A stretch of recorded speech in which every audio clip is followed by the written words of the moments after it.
Hi everyone, cleaning my kitchen episode 4 में आप सबको बहुत बहुत स्वागत है। फिर से लग गई थी किचन को क्लीन करने।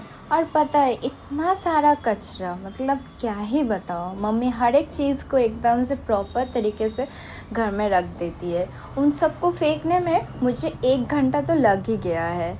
और अब ना थोड़ी क्लीन क्लीन लग रही है। आप भी बताओ, आपको कैसे लग रहे?